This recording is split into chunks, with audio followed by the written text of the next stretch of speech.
15,000 से ज्यादा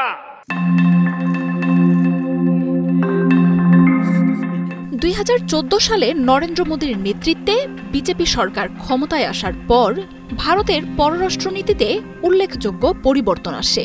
প্রতিবেশী প্রথম বা নেইবার ফার্স্ট নীতির কথা বারবার বলা হলেও দেখা যাচ্ছে আশেপাশের দেশ যেমন নেপাল, মালদ্বীপ, সবশেষ বাংলাদেশ সবার সাথেই সম্পর্কের অবনতি হয়েছে।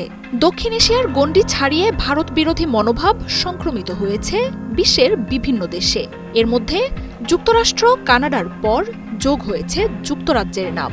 সম্প্রতি ব্রিটেনের পার্লামেন্টে দেশটির নিরাপত্তা বিষয়ক মন্ত্রী ড্যান জার্ভিস কড়া ভাষায় সতর্ক করেছেন নরেন্দ্র মোদী সরকারকে। এসব প্রেক্ষাপটে বিশ্বজুড়ে ভারত বিরোধিতার কারণ খুঁজতে নানা গবেষণায় নেমেছে স্থানীয় গণমাধ্যমগুলো। তাদের দাবি, মিথ্যা অজুহাতেই বিশ্বে ভারতীয়দের নামে ছড়ানো হচ্ছে প্রচারণা। কিন্তু কংগ্রেস সহ বিরোধী দলগুলো অবশ্য একমাত্র ওয়ালটন এসি দিচ্ছে 1 বছরের রিপ্লেসমেন্ট গ্যারান্টি। স্পষ্ট ভাষায় বলছে, ভারত বিরোধী এই মনোভাবের জন্য দায়ী নরেন্দ্র মোদীর পররাষ্ট্রনীতি। দক্ষিণ এশিয়ায় বহু আগেই আঞ্চলিক মিত্রদের বন্ধুত্ব হারিয়েছে ভারত।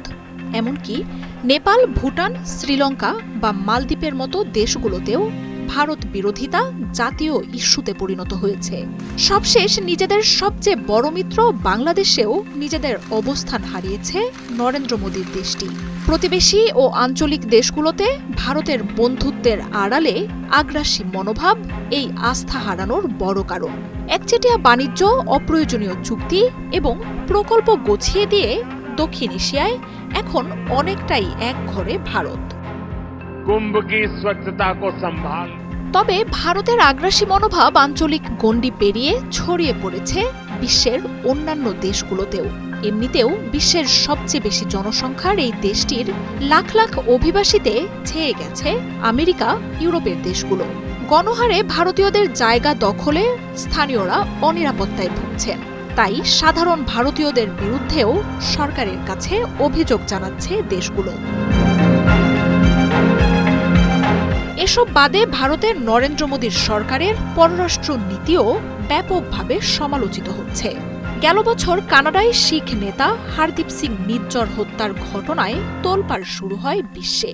এই হত্যাকাণ্ডের জন্য প্রধানমন্ত্রী নরেন্দ্র মোদী ও ভারতের স্বরাষ্ট্রমন্ত্রী অমিত শাহের দিকে সরাসরি আঙুল তোলেন কানাডার প্রধানমন্ত্রী জাস্টিন ট্রুডো। এই নিয়ে দুই দেশের সম্পর্কে নজিরবিহীন টানাপোড়েন শুরু হয়। শুধু কানাডাই নয়, বিশ্বমোড়ল আমেরিকার সাথেও সম্পর্ক তলানিতে পৌঁছেছে নরেন্দ্র মোদীর। গুজরাট দাঙ্গায় উগ্রপন্থা ও সরাসরি জড়িত থাকার অভিযোগে বহু বছর যুক্তরাষ্ট্রে নিষিদ্ধ ছিলেন নরেন্দ্র মোদী। প্রধানমন্ত্রী হওয়ার পর এই নিষেধাজ্ঞা উঠিয়ে নিলেও কয়েক বছরের ব্যবধানে নরেন্দ্র মোদীর সরকারের সাথে টানাপোড়েন চলছে মার্কিন প্রশাসনের। শিখ নেতা গুরপান্ত সিং পান্নুকে যুক্তরাষ্ট্রের মাটিতে হত্যার ষড়যন্ত্রের অভিযোগ ওঠে নরেন্দ্র মোদীর বিরুদ্ধে। এই অভিযোগে ভারতের রিপাবলিক ডের প্যারেডে প্রধানমন্ত্রী নরেন্দ্র মোদীর আমন্ত্রণ ফিরিয়ে দেন মার্কিন প্রেসিডেন্ট বাইডেন। এছাড়াও সংখ্যালঘু নির্যাতন নিয়েও ভারতের বিরুদ্ধে উদ্বেগ জানায় যুক্তরাষ্ট্র। এসব টানাপোড়েনের মধ্যেই নরেন্দ্র মোদীর বিরুদ্ধে যুক্তরাষ্ট্রের ষড়যন্ত্রের বিস্ফোরক অভিযোগ আনে দিল্লি। এমন পরিস্থিতিতেই সম্প্রতি পার্লামেন্টে কড়া ভাষায় ভারতকে হুঁশিয়ারি দিয়েছে যুক্তরাজ্য। শিখদের বিরুদ্ধে মোদী সরকারের ষড়যন্ত্রের অভিযোগ এনে নিজ দেশের মাটিতে ভারতের আগ্রাসন কোনোভাবেই সহ্য করা হবে না বলে হুঁশিয়ারি দেন ব্রিটিশ নিরাপত্তা মন্ত্রী ড্যান জার্ভিস। একই ইস্যুতে ভারতের বিরুদ্ধে কানাডাকে সমর্থনও দেন তিনি। গ্লোবাল সুপার পাওয়ারগুলো ছাড়াও সংখ্যালঘু ইস্যুতে সম্প্রতি ইরানের সাথেও তিক্ততা চলছে দিল্লির। গণহারে ভারতীয়দের ভিসা বাতিল করছে দুবাই।